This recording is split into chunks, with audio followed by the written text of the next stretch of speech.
Because the moment that our brain starts to think this is something that I'm getting for free, at that point, we become unwilling to pay a price to actually improve our life because we have tricked our brains, or our brains have tricked us into thinking that this is something I can get for free.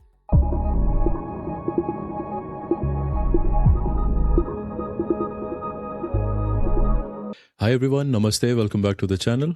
Today I'm watching Dr. K's video. I think it's the first time I'm doing reaction on one of his videos. If you guys don't know who Dr. K is, you're missing out.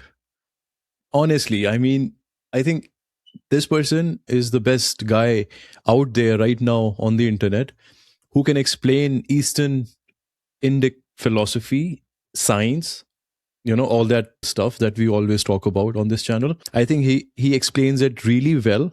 And you know what? He's Harvard trained professional psychotherapist. So he's a licensed doctor from Harvard. Now just imagine, he has been a monk for about, I think, 7 years. He understands modern science, actually understands, and is licensed, right? From Harvard, not just any random college. He's a blend of both Eastern and Western school of thought or sciences, ancient or modern sciences. Let's put it that way. So if you haven't seen his video, if you don't know who he is, you have to check out his videos, especially the podcasts. Recently, to my surprise, I was so shocked and so happy when I saw he did a podcast with Ranveer in the TRS Beer Biceps. That was amazing. It was 3 hours long conversation, and I knew it won't feel long, right? Because I've seen his podcasts that are more than 4 hours long, and it doesn't feel like I'm watching long videos.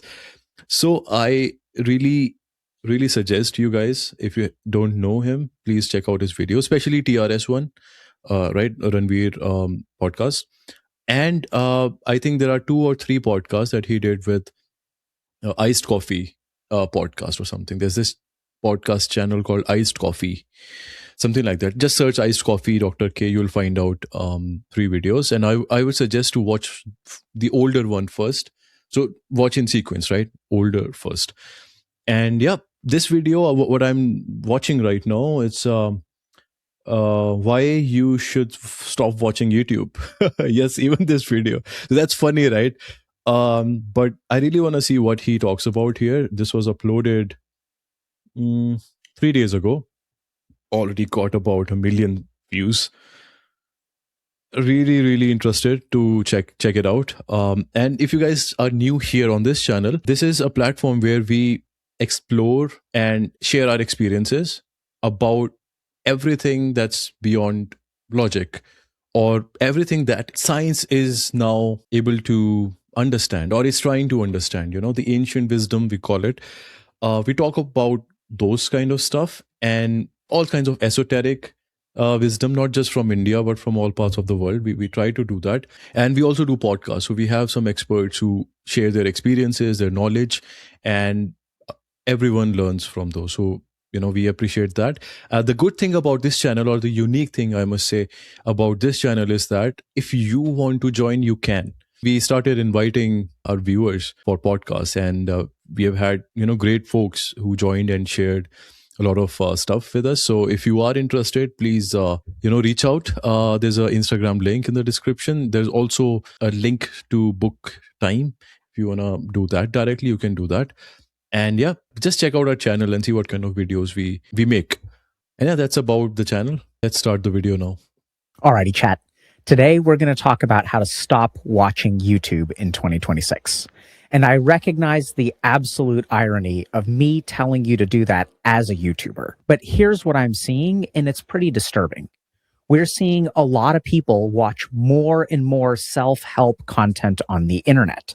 And as you watch things like this channel, which, by the way, a lot of our content is great, I highly recommend it, there's an insidious problem that's starting to grow, which is that people are watching content like this. They're listening to podcasts. We're doing all kinds of stuff for our benefit, but it's not actually resulting in a lot of benefit. So here's how this works.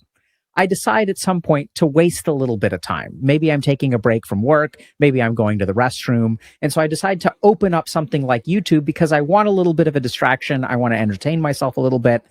And then a really, really sneaky thought creeps in, which is that if I'm going to waste my time, why don't I watch something productive, right? So instead of watching some stand-up comedy or some improv comedy sketch or something like that on YouTube, why don't I pull up a Dr. K video or a productivity video or a podcast? And at least that way, when I'm wasting time, I'm actually learning something.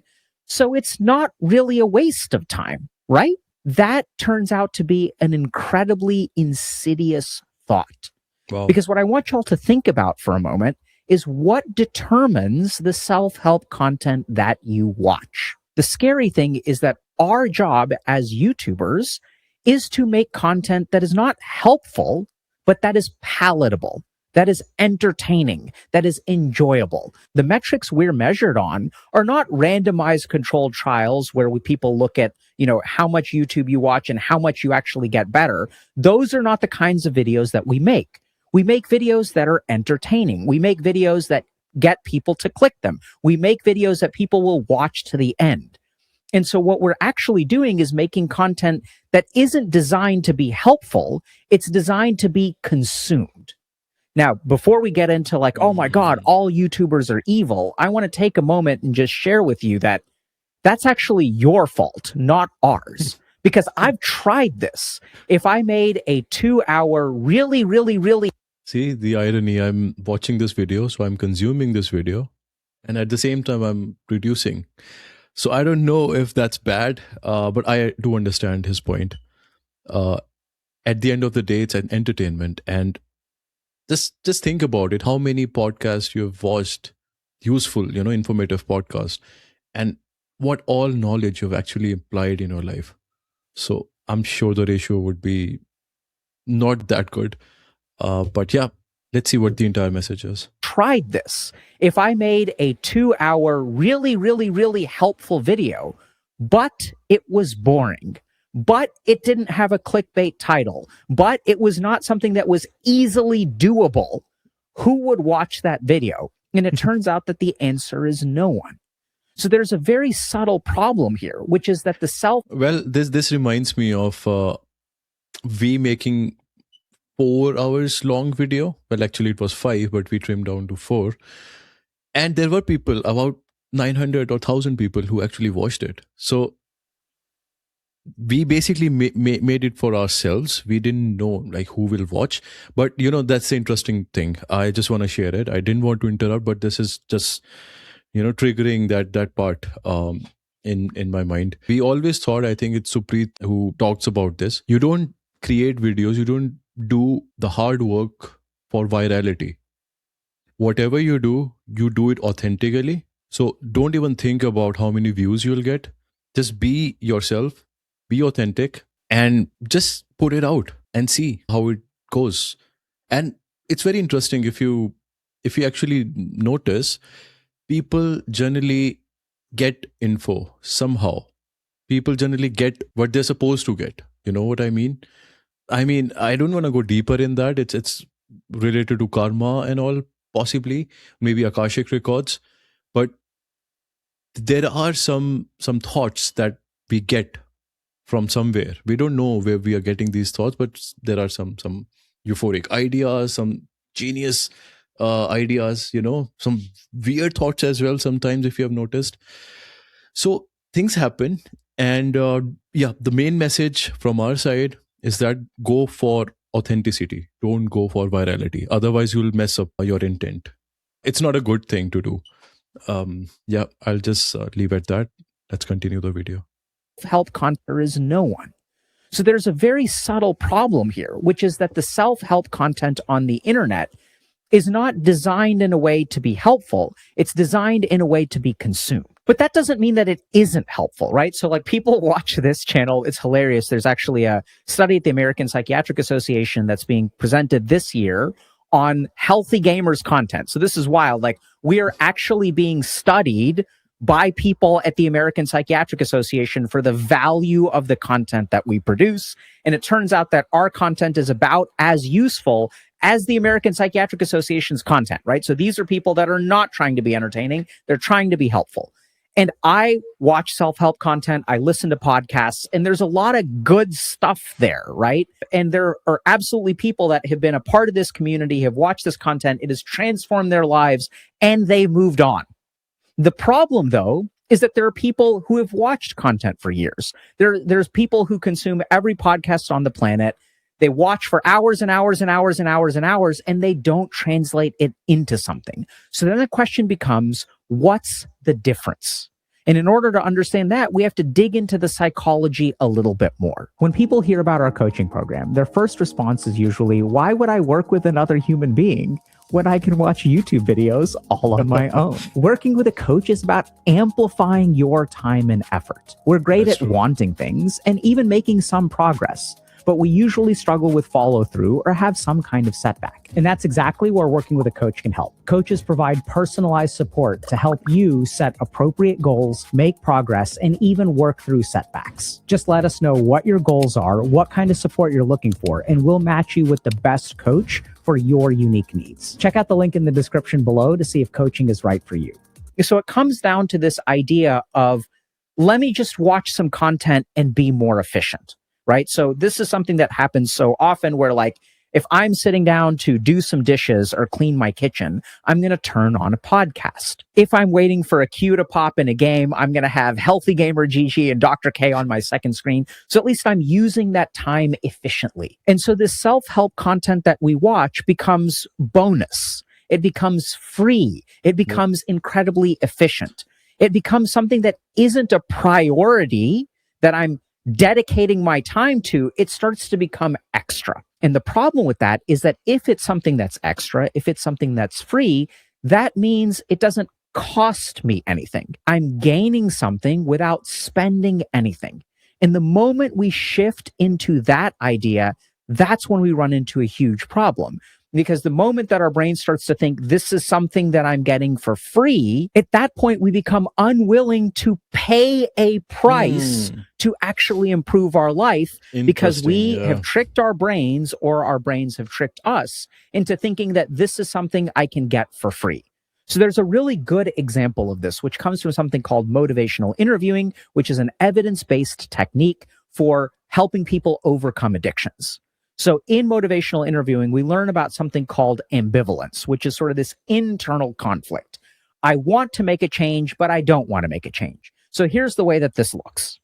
When I start out making a change, when I decide to make a change, I think about the benefit of the change, which is a far, far, far away. Let's say that it's January of 2026, and I'm going to sign up for a gym membership. When I sign up for a gym membership, what motivates me to do that? It's the benefit of going to the gym. It's thinking to myself, okay, if I go to the gym for 6 months this year, if I work out 3 times a week, I'm going to get an awesome beach bod. I'm going to be ready for summer. It's going to improve my health. It's going to be really good for my mental health. There are going to be all these benefits. We do things because of the benefits. And so the moment that I sign up for the gym, I'm thinking about all the benefits, but not thinking about the costs. And then we run into a problem, because when I actually go to the gym, what I do is pay the costs without actually getting a benefit, right? I don't have a beach bod the first time I go to the gym, and I'm huffing and puffing and sweating on the treadmill and wondering why I ever came here, and I want to stop and I want to leave early, and oh my God, I'm so out of shape. We start to have all of these negative thoughts. So there's something really interesting about human behavior, which is that when we think about a goal, it's all upside. And as we move towards the goal, the cost actually increases. This is why we don't stick with stuff. We start something and we're like, oh my God, this turned out to be so much harder than I thought. And then we decide to move in the opposite direction. Okay, forget about the gym. Now what I'm going to do is make a video game, because that would be really cool. I'd make a lot of extra income. I love video games. It'd be awesome to make a game. I'm so excited. I have all these ideas. And then you start the process of learning how to code. And then you run into bugs. And then you run into more bugs. And you run into more bugs. And then you realize all the work that you put in doesn't really work, because you weren't sort of thinking about the architecture of the game at the very beginning. And so then you quit. The way we help people in motivational interviewing is by helping them appreciate the cost. And so if we want to stop wasting our time with self-help content, there's one really simple thing that we need to do. We need to start separating out improvement from entertainment. It's not something that we're doing extra. It's if you are going to improve something, that should be the dedicated goal that you spend. It's not on your second monitor. You are going to sit down and intentionally learn something for the sake of implementation. And like I said, a lot of people have benefited from this channel. I have benefited from a lot of the great content on the internet. So I think I got the idea. What I can do or I can suggest, I just got this in my mind, right? For example, you watched a podcast, let's say 1 hour, 2 hour long, and you watched it and you made notes. Some of you made notes, some did not.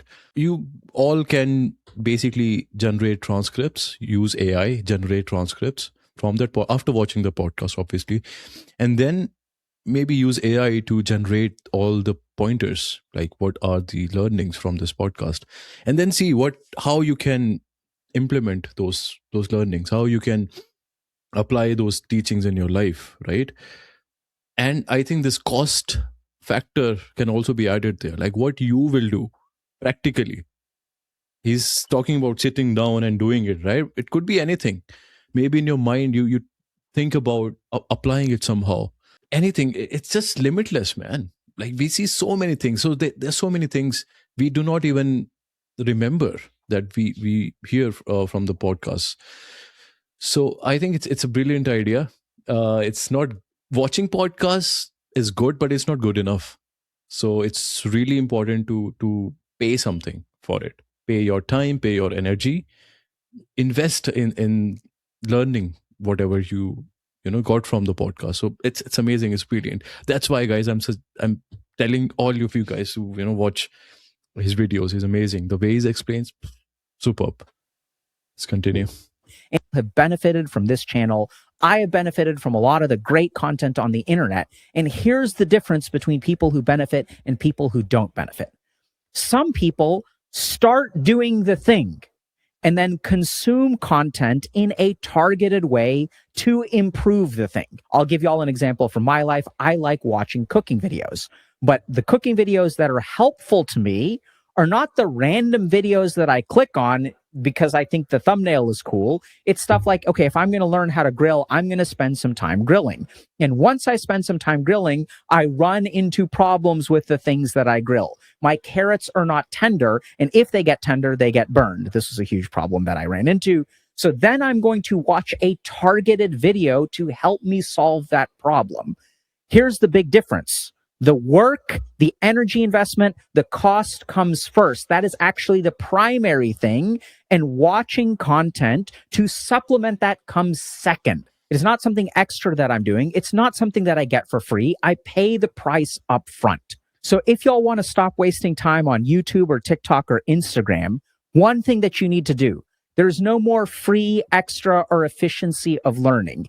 Either you are learning or you are wasting time. Don't confuse the two. Hey y'all, hope you enjoyed today's video. We talk about a bunch of topics like this on the channel, so be sure to subscribe for more. If you're already subscribed, GG, and we'll see you in chat.